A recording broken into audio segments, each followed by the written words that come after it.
Hello, everyone. It is your old pal Living Dead, and today I wanted to talk to you about SEKAIJU. In some of the Discord servers I'm in, this topic comes up quite frequently. People want to know what programs can you use to compose MIDI in. SEKAIJU is one of the most commonly recommended ones, and the pushback against it almost always is, it looks intimidating, I don't understand what I'm seeing here, I wish there was tutorials about it.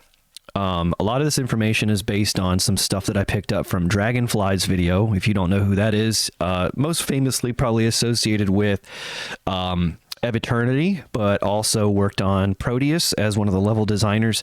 Has many other accolades to his name, but he threw together a video on SEKAIJU a few years ago, and he has some like speed composition videos on his channel as well. I don't purport to be an expert on this material at all. So let's consider this video maybe layman to layman in terms of the content and the intended audience. If you're an expert in music theory, if you're an expert in MIDIs and all things MIDI and the idiosyncrasies of MIDI in particular, or composing in MIDI, probably not going to find a whole lot in this video. But if your intent is to just get started, maybe do a little bit of composing by ear and just kind of dip your toes into the realm of making your own MIDIs for your Doom projects, then this video is probably going to be for you.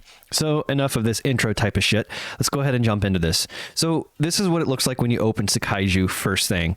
You'll be kind of treated to this kind of somewhat imposing looking window. Lots of options here and things like that. Some status bar types of things here at the top.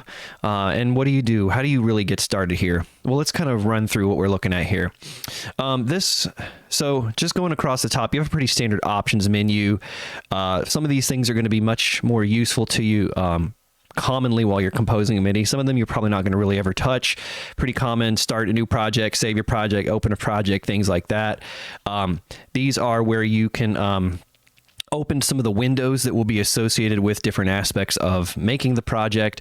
So for example, if you want to start a new track, you'll click on this button here. It just kind of opens, and each of these is basically its own individual song.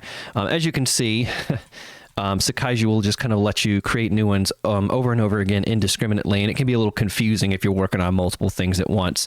This is where you can see the piano roll for your song, where you'll basically be doing the majority of your composition. So we'll jump into this a little bit later. If you click on it from this option here, you can see that the piano roll will have all of the tracks selected in your song, or all the channels selected, I should say, which means that it'll show all of them at the same time. Probably not too useful a lot of times, so we'll jump back into this one in a little bit. The other thing here is the events list window. This can be pretty important. And from a conceptual standpoint, in terms of understanding what MIDI is and how it works, probably not a bad idea to kind of just understand what it is that you're looking at here. We'll talk about that here in a minute. And then, of course, the musical score, if that's the kind of way that you compose. I understand music theory to a degree, but I don't compose with music theory typically. I don't really think a whole lot about scales. I mostly compose by ear, which I think a lot of people probably do. This is going to show you the actual time of your track. So if you're, skipping ahead in the track, you can see that the time advances here. This is your measure, your beat, and your tick. So ticks, very commonly associated with the Doom's engine logic. Yes, this also has ticks as well. So you got your measure, your beat, and what tick. Your transport controls here. So you got start, record, fast forward, or jump to the end and jump to the beginning. This one's pretty useful here for sure if you need to get back to the beginning of the song. And then this adjusts the playback position. So you can see as I adjust this bar over here,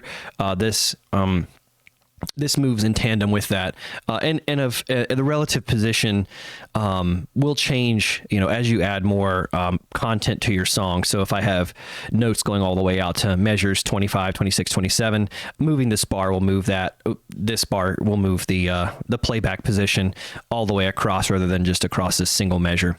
Other buttons here, you have your pause buttons and your playback buttons. So this will pause where you are at. This will actually allow you to play back slower, play back faster, play back at regular speed. And if you want to change the key of your song, you can do that with this drop down here. So this will change it up 1 step. This will change it up 2 steps, down 1 step, down 2 steps, etc. So if you kind of want to hear what your song sounds like in a different key, you can do that. And then this is more just like informational. You can't really change anything from here, but this shows you what time signature you're working in and what tempo you have selected for your song. So let's go ahead and get started on just kind of getting ourselves set up to compose a song. Over here on the track list, this is kind of where a lot of the critical information is. And by default, it's going to be collapsed. It's going to look like this. So when you open a new project, you're going to grab this here. If you bring your cursor over to this little bar here, so it changes to this icon, click that and just open it up. Okay. You don't really need to see a lot of this information here, but you want to see at least over to the volume and the pan. These are basically channel controls. So each channel, what you might consider a track in a normal, like if you're used to composing in a DAW like FL Studio or I don't know, Cubase or something like that, you might think of these as tracks. In MIDI, we're going to call them channels here. One thing to keep in mind is that MIDI has a finite number of channels, so you can't exceed the channel limit, is my understanding. And the other thing too is that drums are always arbitrarily on channel 11.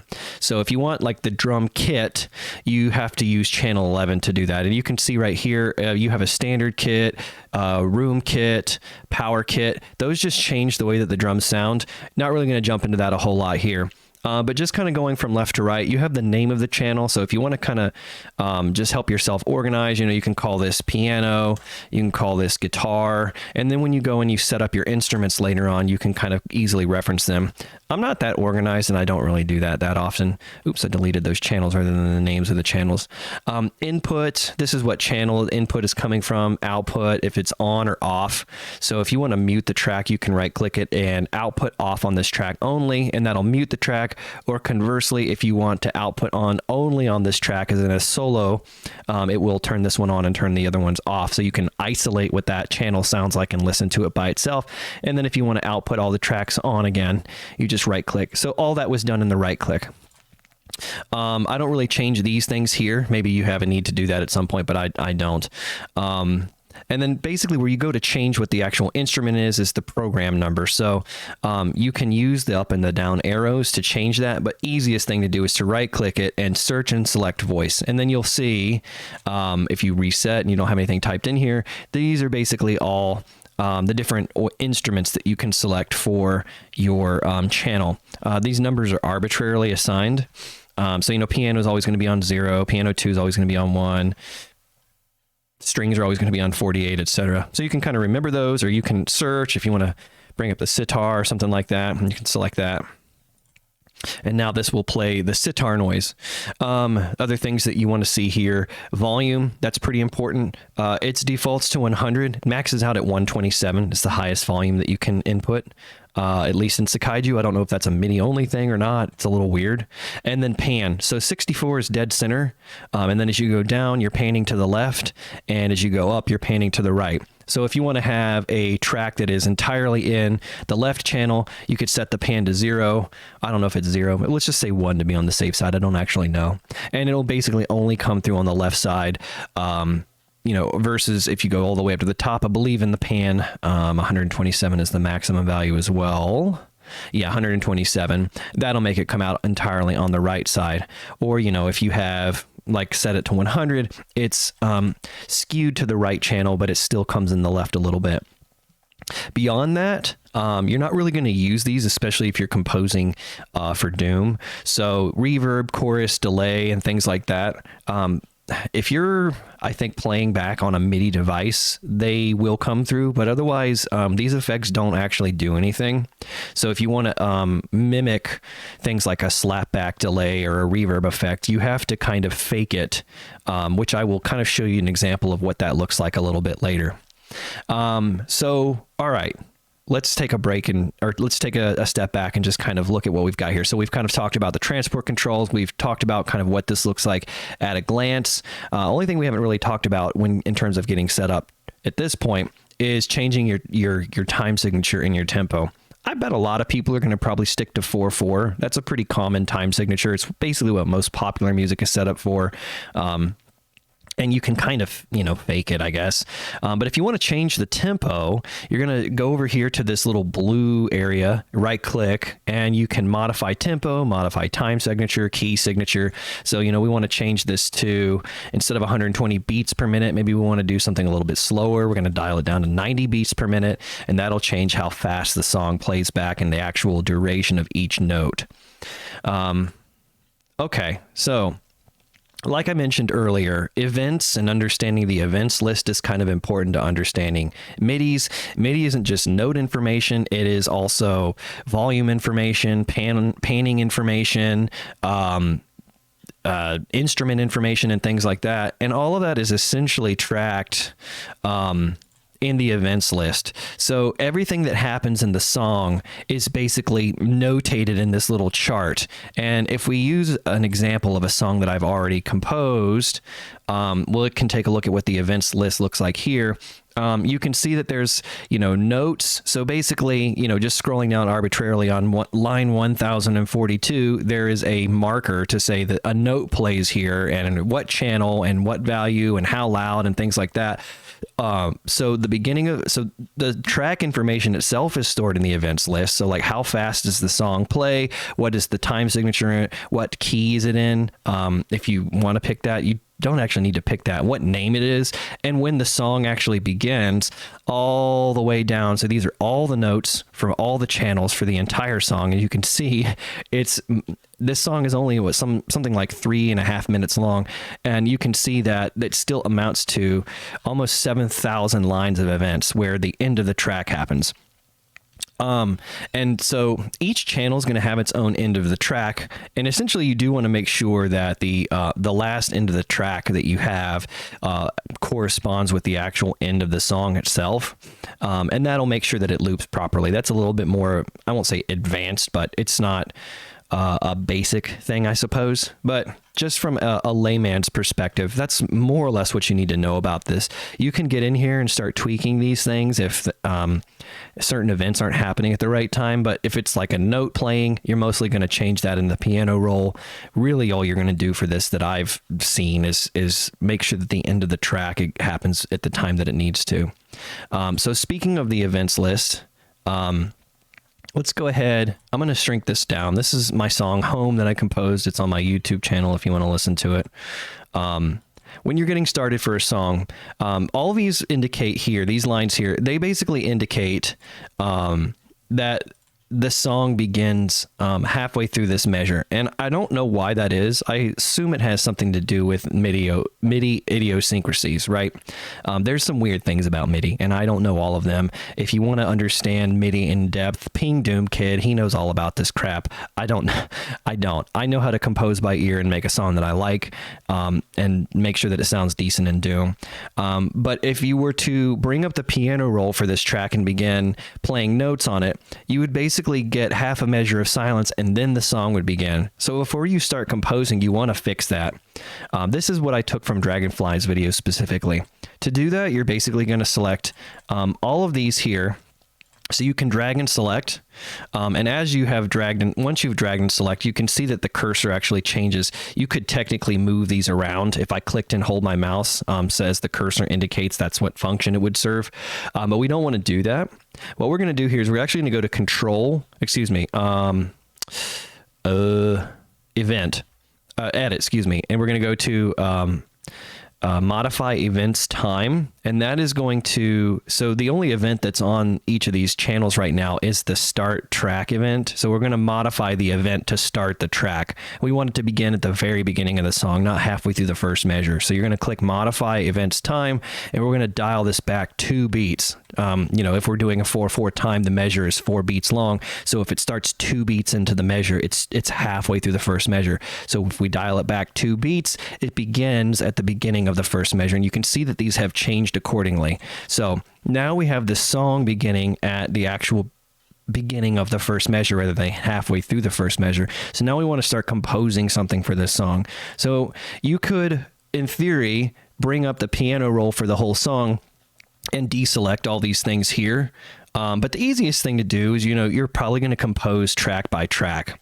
So you could instead go to the track that you want to begin composing on first. We're going to start on, channel, the channel. We're going to start on channel 2. I don't use channel 1. I'm not sure if that is, I don't know if there's a specific reason not to do that, or if SEKAIJU just set up that way for some reason. I just kind of leave it alone. Somebody who might know more about me is welcome to share some enlightenment on that in the comments. But what you're going to do here is you're going to basically click on the measure that you want to begin in. You're going to right click and you're going to click show this track's piano roll window. And now you can see we have basically the same window that we click on when we come up here. It's just that all the other channels are deselected. So we're only looking at the channel 2 that has the sitar on it. So just an overview of what this window does. At the top is the actual piano roll, and they call it a piano roll, if you're not familiar, is because it corresponds with the notes on an actual keyboard. So you have your different octaves and things like that. And if you play a note, you're basically painting it here on the piano roll. That's what this top portion of it is. So as you kind of click notes all the way throughout here, this is not going to be something you want to actually listen to or do it this way. But if you clicked play, it would scroll across and it would play these notes in sequence and all that other stuff. Down here is actual note information. So it's the things that are not the note that are tied to the note. By default, it's the velocity. Velocity is, in a musical sense, how hard you play the note. In a practical sense, it's basically how loud the note will be when it sounds out. So if you think of a drum, you have a snare drum. If you have a default velocity, you're maybe hitting it at a normal level. If you have a high velocity, you're hitting it harder, and the snare sound rings out higher. It's louder, right? Okay. You can also change a few other things here down in this. So if you want to change the volume of a track, you can increase the volume here on the track list, but you could also increase the velocity, and that'll make the note play harder and it will play louder that way as well. That can be useful for things like ghost notes. So maybe you want a note to sound like it's ringing out or it's echoing. You have one volume and then you have a lower volume and a lower volume and a lower volume until you're done repeating the note. It would be kind of one of the things you would use it for. You can also change things like a pitch bend. So if you imagine you're playing a guitar, if you're familiar with a guitar, think about David Gilmour playing Comfortably Numb, the guitar solo in that song, lots of bends in the strings. That's what a pitch bend is, right? So you start on one note and you bend up to a different note, or you bend down to a different note. Technically, I don't think people really do that. That's what a pitch bend is. Other things you can do here is you could technically change the tempo, I suppose. I don't really do that. You can change the actual volume itself. So these are like modulating the note itself, and then these CCs are like channel controls. They impact the entire channel. So you not only have an area where you can change the velocity of the note, you can also change the volume of the channel itself. So think about the intro song to Doom 2. It starts out quiet and it gradually gets louder until it it gets louder until the very end. That is done via changing the channel volume. And you can do stuff like that. So let's go over the actual controls in here, because this is not perfectly intuitive and it's a little confusing to start with. Most of the time what you're going to do is you're going to use the pen tool. And the pen tool is basically just going to allow you to either play notes, or if you bring your cursor over to the end of the marker, you can increase the length of the note or decrease the length of the note. And you can see here that this duration in ticks changes depending on the length of the note. So if I want the note to ring out for longer, right now this is just defaults to a quarter note. If I want to make it an eighth note, I can make it half. I can make it a dotted eighth note. I could make it a half note or a whole note, things like that. That's how you kind of do that. This line here is kind of not super useful for notes, but it is more useful when you are modulating the note. But you basically click the line, you click the line and you drag it, and you can see it just plays notes along the line, and it will kind of change. So I guess if you wanted to do some crazy arpeggios, you could do something like that, but I don't really recommend necessarily doing that. But if you wanted to do like a volume sweep, or if you wanted to pan, you could pan back and forth by doing this. And that would make it pan, basically from the left all the way up to the right, all the way back down to the left. So if you were playing that back, if you had headphones on, you would hear, let's say it's a single note ringing out, you would hear it starting out on the left. It's gradually going towards the center, gradually going towards the right, and then gradually going back down from the right to the left. That's what that essentially does. So that's where this tool, in my opinion, becomes pretty useful. If you have a note that you don't like, you don't want to place it there, or you didn't mean to place it, you can click the eraser tool and just kind of go around and individually do those. Or if you want to do a whole bunch of stuff, you want to change the relative position of notes up or down, or you want to shift them, make them timed later, or other things, you can use the dragger tool. This does a lot of different things. So if I click these notes right here, or if I click and drag, I've got all these notes here selected, right? Now, and you might think, oh, I want to delete all of those, so I'm going to click the eraser, but that's not how the tool works. You would just need to hit the delete key on your keyboard and you could delete all the notes that you have selected. Other things you can do is if you bring your cursor over to one of the notes, you have all of them selected, but you're dragging a cursor over one of the notes, you can move them all around relative to one another. Other things you can do is actually lengthen or shorten them as you have them selected. So this ends up being pretty useful, especially if you're like me and you play a really cool passage and then you play it back and you realize that you have it like a half a beat late or a half a beat early or something like that. That can be kind of useful for that. And then this will preview certain sections. You can just kind of hear what it sounds like. I don't really use this very often. Now, a few other things that you want to kind of be mindful of here. So you're playing something that's really fast, right? And you realize, well, this is faster than quarter notes. It's going to be like eighth notes or 16th notes, but it's getting a little bit hard to make the notes the right length.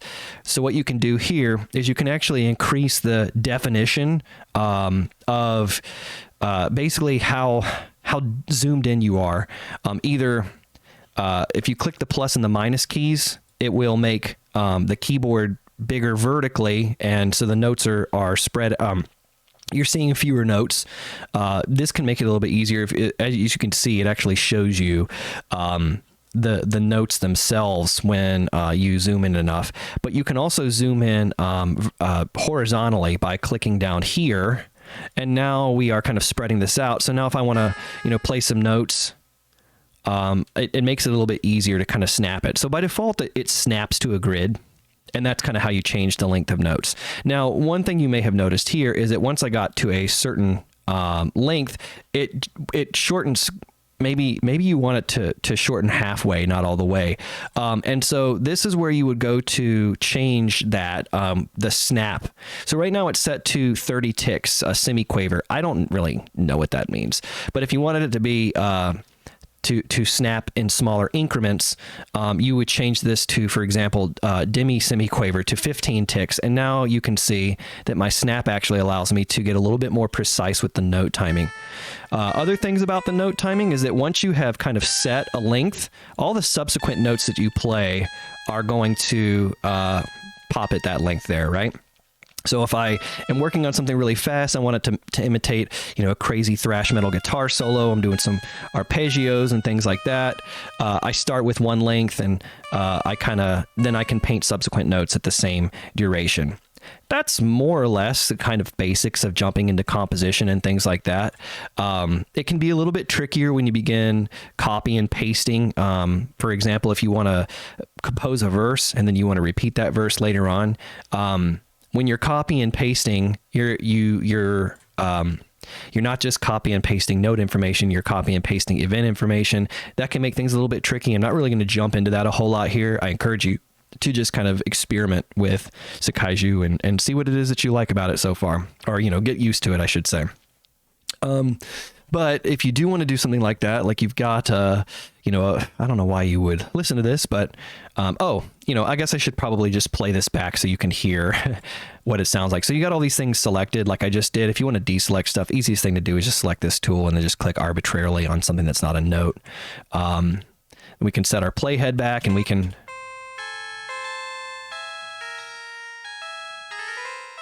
Amazing. Incredible. And you can see that mostly came out of the left channel because I had the pan set. So if I set this back to 64 and then we start over again, you can hear it. Now it's back in the center channel. Oof, okay. I won't subject you to that again, but you get the idea. I just hit the space bar. That's the easiest thing, but you can click this here too, or if you click this, it'll play it back slower. Or if I click that, plays back faster. I'm sorry about that. I apologize. I really do. Now, let's say you got a passage and you like the way it sounds and you want it to repeat. You could just compose it over and over and over again, but the easiest thing to do is just copy and paste it. So we take our cursor and we click it here, however much of the passage we're going to copy, and then Control C, and then let's just bring it over here and Control V. Oh, I forget. So what it pastes where your playhead is. So if you want it to paste on measure 12, you would technically need to have the playhead there. But what you can also do is just paste it. Oh, so you can see there's a few things about the behavior of SEKAIJU that still surprise me. But you can also just click and you can drag things around. And that includes bringing it to different channels and things like that. Maybe the only other thing to kind of keep in mind here is the drums. Drums are a little bit of a beast of their own, just because drums are arbitrarily, the notes that correspond with particular drum voices, parts of the drum instrument, they're all arbitrary. So for example, the bass kick is always going to be down here on 36, one of the bass kicks. There's two bass kicks. I don't really know the difference between them, just the way they sound. But you can remember that basically it's always going to be on 36 is the bass. Snare's always on 38. Hi-hat I think is always on like 44. Yeah. So if you want to get a drum sound going, you just basically, we get some hi-hats going. And we get a...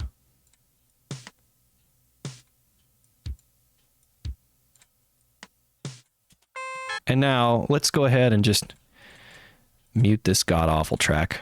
We're going to output off only, mute this track, and then it will play only the drums so that we can save ourselves. And you can hear how that sounds. So yeah, that's kind of the basics there. Now let's look at a couple of other things that can be kind of useful. So I'm going to open up my other song, Home, and I'm just going to show you a few things. So this is kind of what my finished track looks like. One thing that's kind of interesting that you can see here is that the track list will show you not only the note information, but if you modulate the notes, like you do a pitch bend or you do a volume change, those actually show up on there as well. And that's what these little spikes are. Oh, let me turn this down. This is the faster speed. So listen to the bass line. This is going to correspond with a pitch bend. So it's not going to play the note. It's going to basically bend up to the note.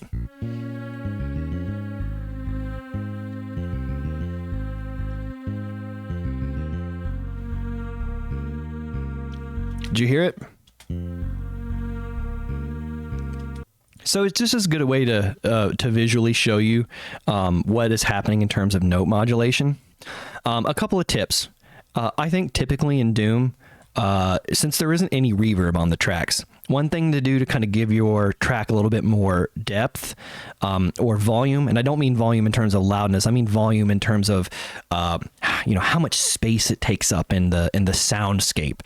Using pads is a really good idea to do that, either strings or synths. This is a slow string, so not only do I have the bass line going, but I immediately also start out with a slow string and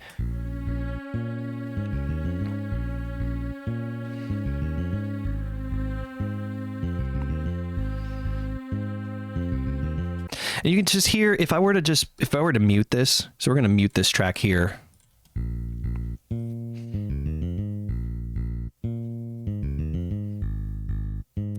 It sounds okay, but I think in a lot of situations the strings or the pads just give it a little bit more depth.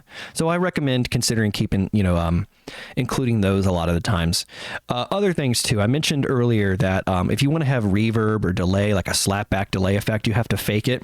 So how do you do something like that? Well, essentially you have to create a duplicate track and offset it by what the delay would be. And what do I mean by that? So it's like, If you are familiar with pop music, you maybe think of the song like Where the Streets Have No Name by U2. Where the Streets Have No Name. And the guitar sound, the Edge is kind of famous for in that song. The little arpeggios that he plays, it has the crazy little delay sound. That's a dotted eighth note delay. So he's playing one lick, and then his effects pedal is repeating the notes and making it sound like it's kind of got this cool delay effect here.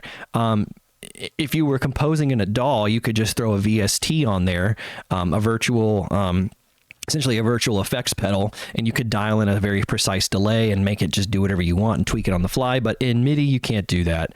So what you do is you actually have to have your basically your primary melody is one channel, and then your delay or your reverb as a different channel. And so what that sounds like is going to be this.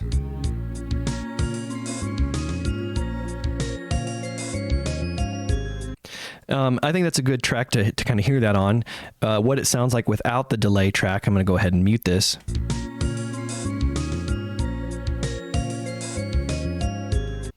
Okay, so you can hear, I mean, it doesn't sound bad, but I think it adds a lot of depth to it if you have the delay. So what you do to do something like that is you would basically select your track, and I'm just going to duplicate this down here on the sitar track just to demonstrate what it looks like. I'm going to copy this, and I'm going to go ahead and click down here, and I'm going to paste it. For whatever reason, SEKAIJU just pasted it over top, but what we can do is we can click this and we can drag it down onto the empty track, and now you can hear... You can hear the sitar is now playing it. But what we need to do is we need to offset it. So if you click here and show the piano roll, now I have all the notes selected on the track that I just pasted them onto. This is the sitar track. These are the notes. They're already selected. That's what the black coloring indicates. So we're going to click on the select tool, and this will allow me to move them. And I'm just going to drag this and move it one click. So one semiquaver over to the right, which is about an eighth note, I believe. So... And you can hear it is repeating it at a delay, so it's just off from the initial melody. So you could make the delay sound like it's longer if you drag it further, or if you wanted to, have the delay sound sooner, you could change this to a semiquaver, 15 ticks. And you could instead offset them by this amount. I don't actually know what that would sound like. But I think if you need to be careful about stuff like that, because it can start making things sound a little bit too busy. So we're just going to go ahead and get rid of all of that. Now, the other side to doing a delay is that you want to lower the volume on the delay track so it sounds like it's actually echoing and not just that it's repeating the note twice, and pan it into a different channel. So you can do, I guess, what is probably historically in music production called a slapback delay. It's just like a single delay of the note. So the music box and then the delay track of the music box below it, I have the original track playing at volume 95 and the delay track playing at 80. You can see that the melody is panned to 81, so it's a little bit in the right channel, and the delay is panned in the mostly towards the left channel, and so it has this effect of sounding like it's bouncing between the left and the right sides of my headphones. So if you play it again,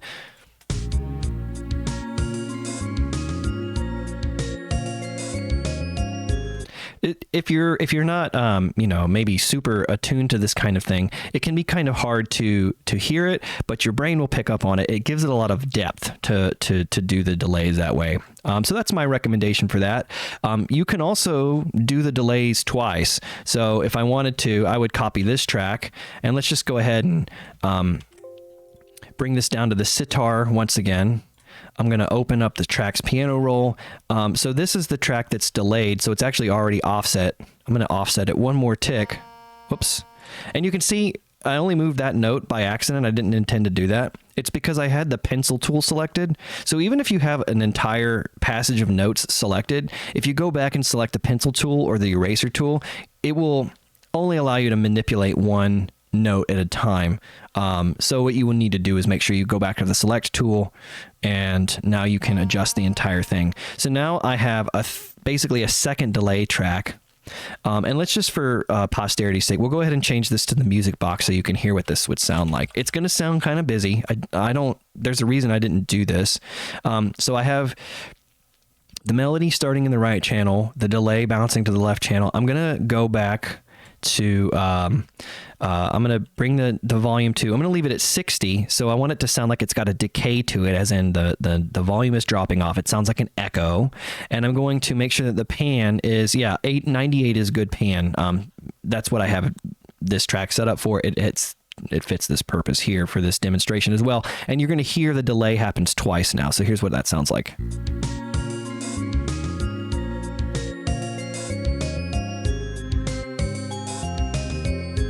And so let's just listen to it one more time without that so you can compare the difference.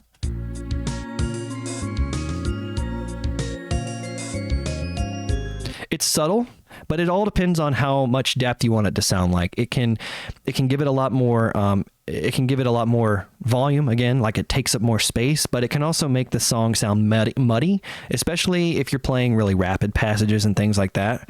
But it's a great way to get even a very basic guitar solo to sound a lot more complicated than it is. So those are kind of my basic tips, my rundown of, so what did we talk about? We talked about the different controls.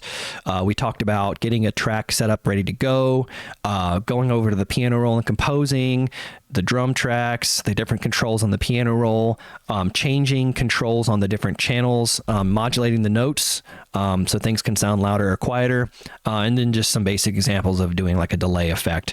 Again, that is, I almost don't even feel like I'm qualified to teach this much, but people were asking me about using SEKAIJU and expressing that it's a little bit intimidating. I thought this would be a good opportunity to help some people jump into it. I'm not an expert. If you find something wrong or lacking in my explanation, I'm okay with you sharing it, but just don't hold it against me is what I'm asking. I hope this is helpful. I'm going to go ahead and stop this here. If you have any questions for me, if there's anything you'd like me to clarify, or if you'd like to correct something that I said that is wrong, please share that in the comments so that if anybody comes across this video and they want the information in it, we're all making sure that we're teaching people correctly. I'm all about that, and I don't have a problem with being wrong about something. In fact, I expect that I'm probably wrong about a few things in this video. If you got some cool tracks that this helps you compose, share them with me. Let me know. I'm very interested in it, but I wish you luck on your journey. I hope you find this helpful, and I will see you in the next video.